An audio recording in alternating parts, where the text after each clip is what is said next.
Morning, morning, morning. Are religious people really experts for the answer for the question of the first reason? Yes, they are. Um, because these people know very well about that place where you find the first reason, the nothing. Religious people are experts of nothing. And there you find the first reason. If you ask where does the reality come from, what is reality? Reality is everything what exists.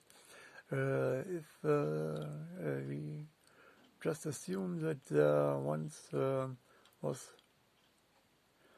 no existing reality and spontaneously reality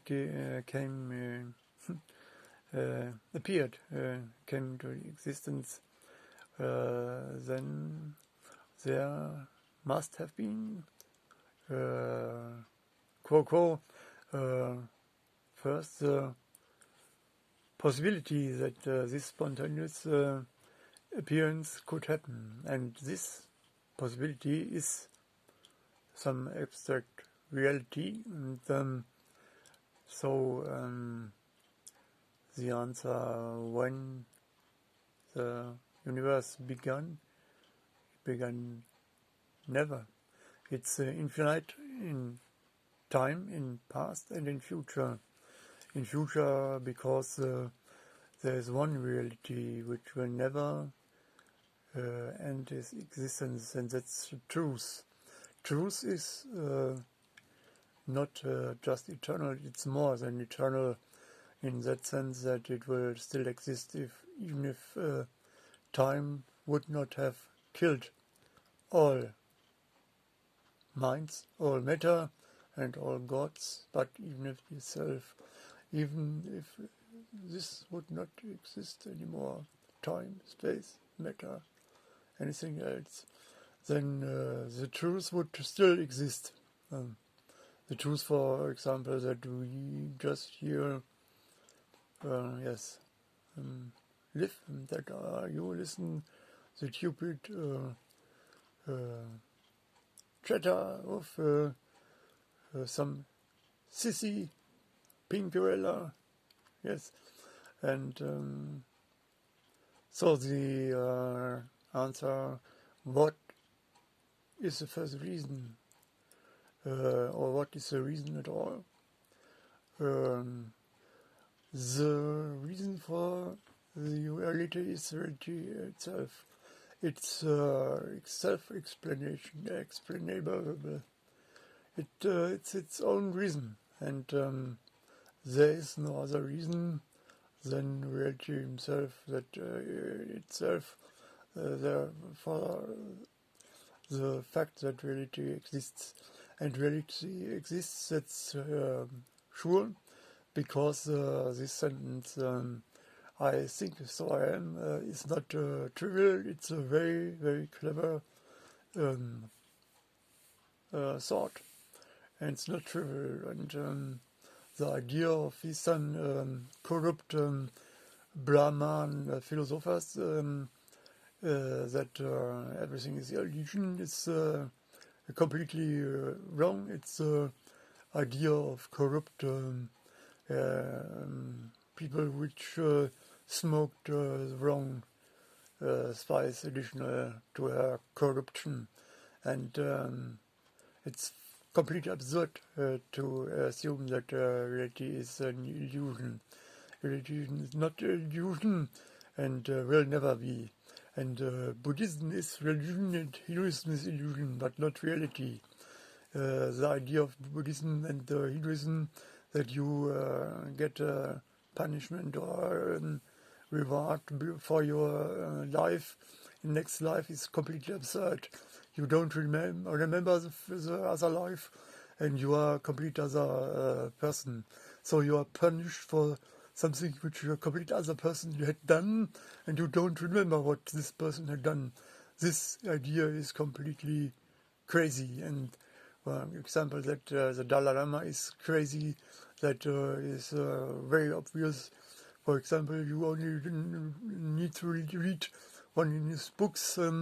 If a dead person became cold, first at the legs, then the next karma will be good, and if you become cold at the head first, then the next karma will be bad, or vice versa. This is completely irrelevant. Only this man, he didn't hear the bullet in his head. He didn't hear the shot. This man is completely crazy, absolutely crazy. You only need to listen the lecture of Mr. Colin Goldner, the psychologist, which gave a lecture at the University of Wien. You can find it on YouTube. This man is so crazy, yes, and he's a dirty criminal and nothing else. And so Buddhism is illusion, Hinduism is illusion, but not reality. Reality is not illusion, and all religions are dangerous and yes, dangerous mind poisons. They are the nails to the coffin of our funeral, which will soon be. Yes, maybe the unpleasant and dirtiest nail is Martin Luther. This dreary case of a person who was intelligent enough to realize that there's no free will, but his the implication that he saw, a wrong implication, was that the world is a clockwork. It's not a clockwork, because, yes, you know this from the laws of quantum physics, that this world is ruled not only, we are not free will having beings are ruled not only from one string, the causality, but from the other string, the true probabilities, rolling dice of quantum mechanics, and this rolling dice of the microcosmos are completely relevant also for macrocosmos, because the microcosmos has the influence of the genome, and also all planetary atmosphere are complex systems, chaotic systems, and therefore they have the property that the arbitrary, most infinitesimal small changes in the start conditions can cause arbitrary large changes in the development of the history in time of this chaotic system. This is a butterfly effect. You travel back in time and destroy by thought. The butterfly come back to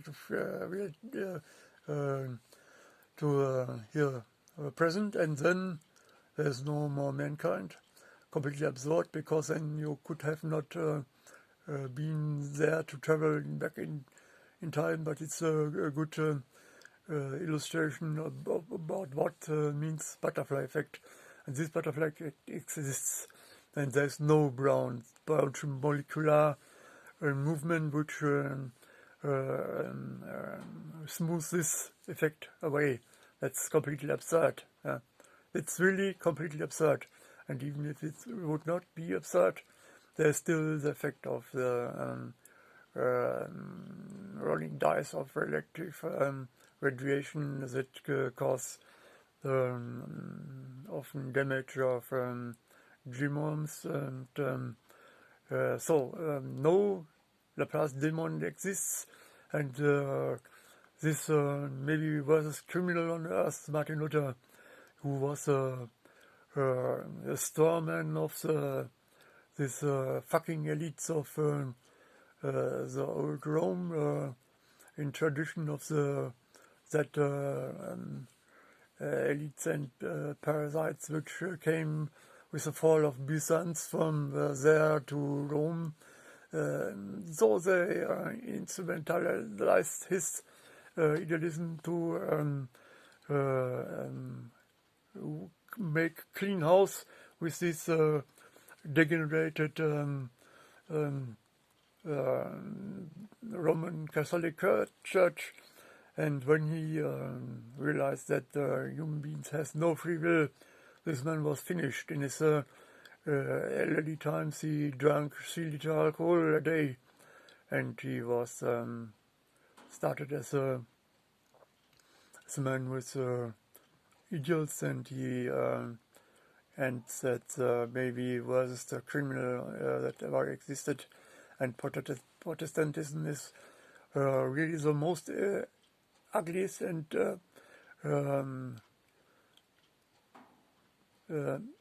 nature, reality, humanity, disgracing and despising ideology that ever existed. Nothing can be more disgusting than Protestantism. No reality is shit. Humans are shit. We cannot improve ourselves. No chance. And you can be the worst criminal. You need only to join the club, and then you come to paradise. But only if the alpha ape in the sky say, "Okay, let's take him." You can be, you can live 100 years like a saint and have the wrong alpha ape in the sky. Then you are burned in hell for not for 10,000 trillion years, but forever. And you can be Mr. Adolf Hitler 10,000 times worse than he. You only need 10 minutes before you die. Say, oh, what have I done? I believe in Jesus Christus.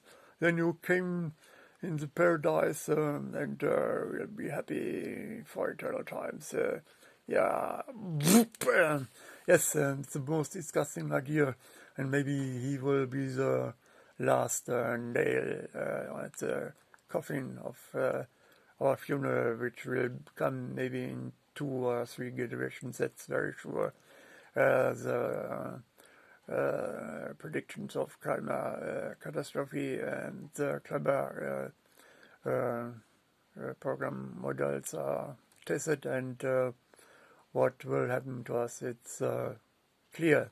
And this 6th global mass extinction is not like the 5th, it's more like the 4th. And that at that time nearly all multicellular life extincted. So, and yes, and then even not to think about what will happen when artificial intelligences will exist, both all connected with the internet, just extended to the internet of the things. No. The answer is you can only die once. And yet each human being, whether now or 40,000 years ago, has his own special bill, his own special answer to this this challenge to be thrown without had chosen this to this nearly infinite wilderness, which could be everything, hell or nearly paradise. It could be interesting, it could be boring, it could be everything.